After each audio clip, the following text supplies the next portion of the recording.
Hello, hello, hello, and we are here at the end of our Queen reviews. Ooh, discography. Just bang there. Just realised I got my Genesis T-shirt on. Oops. Uh, Now we're just going to see it. We're doing Innuendo, which is the band's 14th and final studio album. Originally released back in 1991, the 4th of February 1991. This was like I say, the final album the band put out. There were no more albums after this. No more. This was the final album. Oh, God. I wish I hadn't listened to it. It always makes me feel miserable. It takes me back to a time. This, like I say, released early in February '91, and everything for me. A lot of things changed in 1991. Well, first of all, Freddie Mercury died in November of that year. Was it? I think it was the 25th of November. Um, my dog died this year, 1991. Meg, don't worry, she's not used any passwords. So you're all right. Um, so yeah, and then my grandmother died the February after this. So yeah, 1991 represents for me the last year when we were all together. Everyone was still together. My family were, together. I was with the missus. Well, she weren't missus then. We'd been knocking around for three years. So yeah, I listened to this, and it just makes me feel miserable. It upsets me. It upsets me to talk about it and think about it. 'Cause it really does take me back to a time I was at university. Um, I think just finishing my first year of doing my degree, and not enjoying it very much, being cold all the time, and because Ealing just seemed a cold, damp, horrible place. I had a little hip flask of whiskey to keep me warm. My lectures were in the weren't in the university or at the local cinema. Don't ask. Um, and that was it. That was my life, and I had many misgivings about it. And this album, yeah, I listened to it a lot. I had it on CD, obviously, and I'll talk about some of the singles that were released later on. So anyway, it is a great record. It is a fantastic swan song. It's brilliant. There's only maybe one track on here that I'm not a big fan of, but other than that, considering the background to it, and again, at the time we didn't know what was going on. There were a lot of rumors in the press, and lots of things being written. There was an awards ceremony that the band went to, and we saw him, and he didn't look very well, which was concerning. But you don't want to think about it. You just go, oh. And then there was this album, so you think, oh, everything must be okay, because you hear the album and it sounds like everything is fine. It's brilliant. It begins with Innuendo, um, which is it's an epic. It's the longest track on the album. It's the band giving a healthy nod to the likes of Led Zeppelin and Kashmir. Um, Innuendo. The whole album is dealing with innuendo. Again, it's referring to Mercury's illness, I would imagine. Steve Howe makes an appearance, the flamenco guitar bit. He was just passing by, and I said, "Come and play." And Steve Howe went, I find it amusing because even he thought, "Oh, I play with these guys." He didn't think he could bring anything, to Brian May's, guitar world. Which I think is, again, it's the only time in Steve Howe's book that he shows any humility, which is cool. But he's here, and I was impressed at the time. It's a great song, big, epic. There's a lot of epic stuff on here, and yeah, prog. It's prog. I deem it prog. So yeah, it's a good one, and it's a great album opener. It's a mission statement. Here we are. This is what we're doing, and just I just think it's brilliant. This is followed by I'm Going Slightly Mad. Again, this is, again, I think it's a bit of a reference to Mercury's illness, because again, when you're on these drugs and HIV can make you feel a little bit discombobulated. I do think it's a reference to that. The great Peter Straker, who I had the joy of witnessing in pantomime. I didn't realise he was starring in Little Red Riding Hood at the Theatre Royal Stratford East. He helped with the lyrics, and there's some great metaphors banded around and great imagery. Again, it's a great song. The video is great as well. It is the complete opposite to Innuendo. Whereas Innuendo is full of it's serious. This is just fun.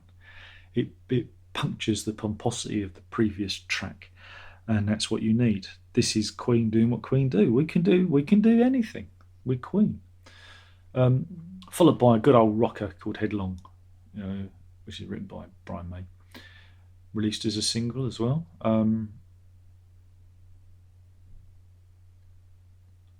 Again, I think it was originally meant for May's solo album, but when Mercury laid down some vocals, they decided to use it on the Queen album, and it's a romping rocker.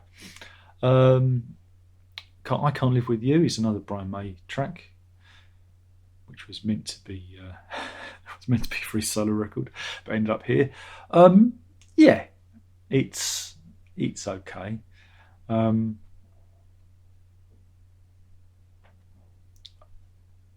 It's all right. I wouldn't say I'm a big fan of it. I think because there's a lot of, I think the drums are not real, the synth drums and that. I think it might have been better if, I think there was a redone version of it on Queen Rocks, which is a compilation from '97. But Don't Try So Hard was again another one which I'm not too big a fan of. It's a ballad. It's okay. I tend to like the rockier ones. Ride the Wild Wind is of course, it's a Roger Taylor song. It's like an extension of I'm in Love with My Car. It's about driving and speed, and I really like it. And I like the sound effects and the racing car effects in it. It's just, yeah. We're gonna ride that car into the night. It's about being a rebel, still managing to being a rebel all those times. And the one I do skip is All God's People, which was a co-write between Mercury and Mike Moran. Again, I think it was from Barcelona, or Barcelona, as David Tennant might say in Doctor Who. I don't like it. I don't like it, that kind of gospel. Again, only black people should be doing gospel music, so I'm not a big fan of that one. But These Are the Days of Our Lives, again, it's a Roger Taylor track, it's sublime. It's just, again, and I think this is where it gets to me, because it's about those times that we're rooted to, when things were great. And you only know times are good when you head into the bad. And, like I said, this is what this album represents to me. It's like a kind of watershed period where my life changed and things started to go down.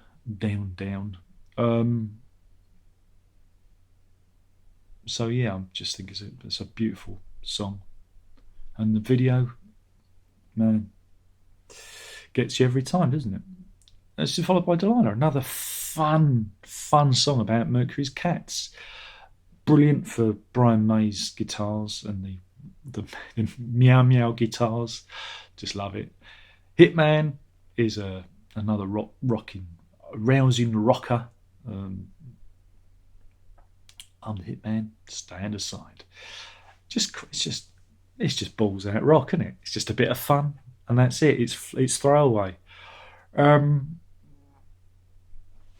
Bijou is a Mercury May co-write.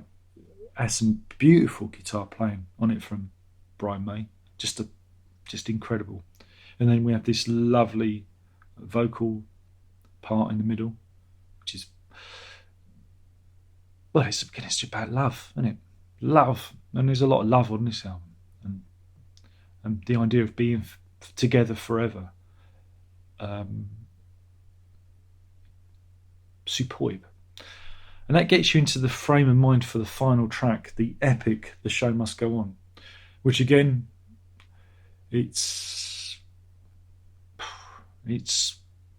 Mercury's cry, isn't it? It's his cri du coeur, as I say in French. Man, it works. There's two meanings. There's the thing about just carrying on, just being fucking determined to just fight to the fucking last breath. And there's also, once I'm gone, the show must go on. That's the double meaning.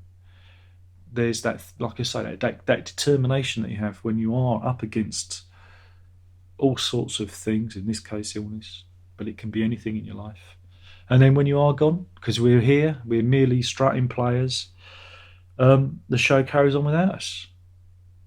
But unlike the rest of us, Mercury left all this behind for us to carry on with. And again, all these years later, 30 years after his passing, 30 years since this album was released, we're still talking about it. And these songs, Show Must Go On, it's still one of those songs that's just amazing.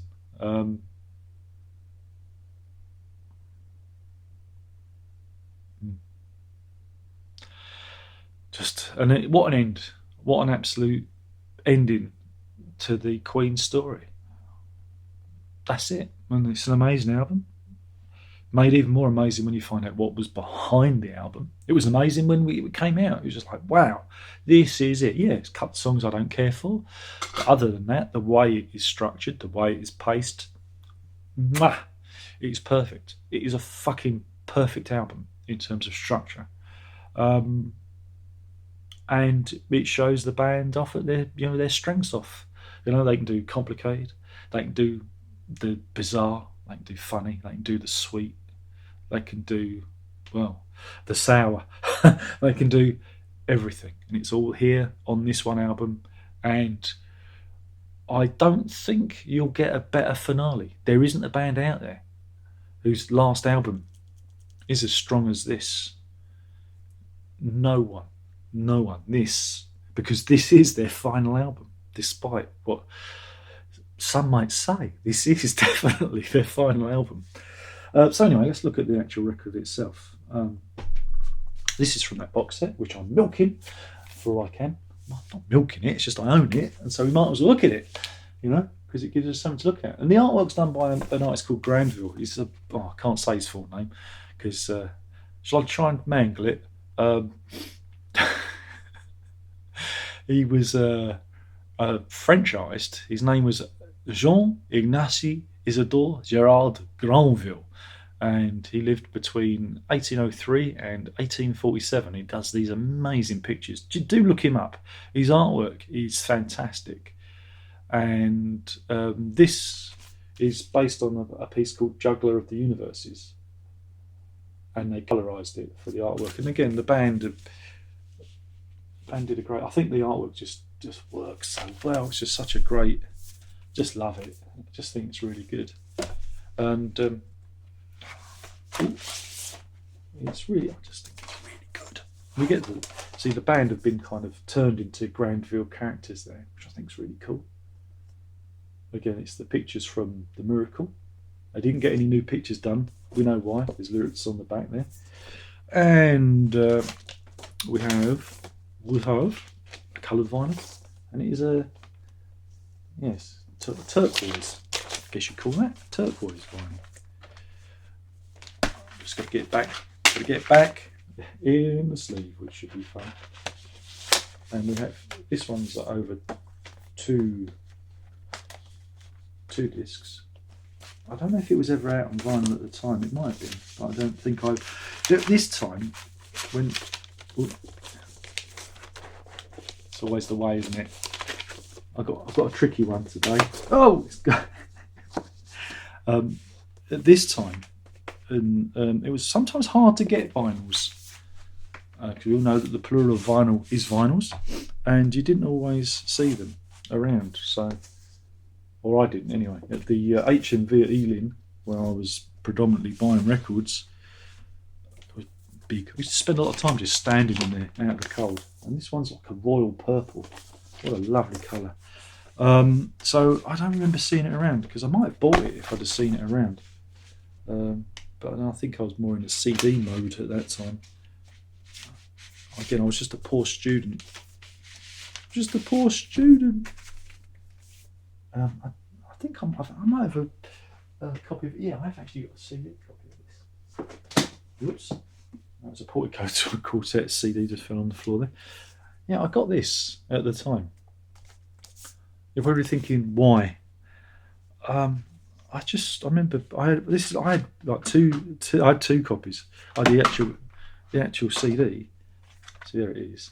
Right, and it's just a bog standard CD. But what you get with this is you get a calendar from 1991 with all the artwork in, which is really cool. And I remember just buying it at the time because I thought it was really, really nice. Just, you know, February. There you go, Freddie for February.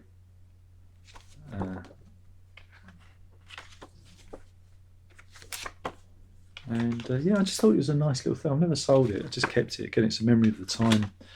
Again, it's the time when everything changed for me, and life got a bit more serious.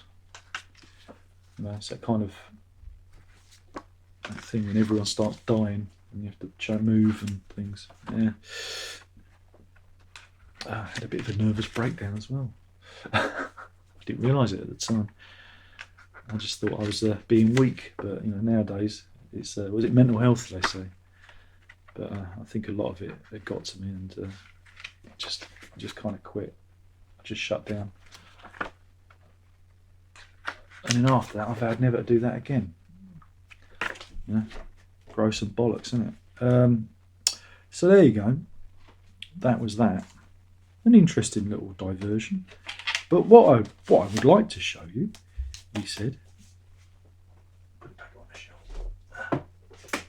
What I'd like to show you is there was a number of it was a number of singles, about four singles in the UK released from this record, and I have them all. I never got rid of these either, because these are a memory of the time. We have. Let me just. Whoops. Dropped. Oh, Darren, don't drop them. We have Innuendo. Look at that. And it is a picture disc. Unfortunately, the sleeve's a bit split, even though I've kept it. Look at that. How cool is that? Yeah, look. And it has Innuendo, explosive version, Under Pressure, and Bijou. The reason it's got Under Pressure on it is because it was around this time that a certain Vanilla Ice ripped off that song, and so the band put it out on the B-side to let everybody know that it was there. The next one is, I'm going slightly mad, this is a 7-inch picture disc, and it's backed up with the Hitman on the B-side. So these are nice little sleeves because it has Queen printed on them, and then there you go, there's the picture single itself, and there's the back. So yeah, nice little things to have. Again, it's a memory. I've just kept them because it's a memory of the time. It's a memory of the time. Oh yeah. And then we have Headlong. This is another picture disc. There we go. This one's quite an interesting. It's got Headlong, All God's People, but Mad the Swine is on here, which is the first time it's been released, and it sounds really good. Look at that. That's lovely, that is. Who likes that? And there's the band. So yeah, that's a good one. And the final one from this run of singles from the albums is The Show Must Go On. It's not a picture disc, but it contains Show Must Go On, Keep Yourself Alive, and Queen Talks, which is, it's an interview footage. But what you get here is the disc is etched with their signatures. See? There you go. And it has the UK singles discography on the other page. I don't know if you can pick that up there, a bit bright. But yeah, all the singles and their chart placings. Fantastic, fantastic stuff. So yeah, that's it. That's the end of our Queen. No, I'll be doing that album. Don't worry. I don't want to do it because I don't think it's worthy of anyone's attention. But this is the final Queen album, and it's a great album to finish on. And hopefully you've enjoyed this video. Of course, I've got to get the thumbnail because otherwise there won't be a thumbnail. Nobody will know what I'm talking about. So let's get the thumbnail.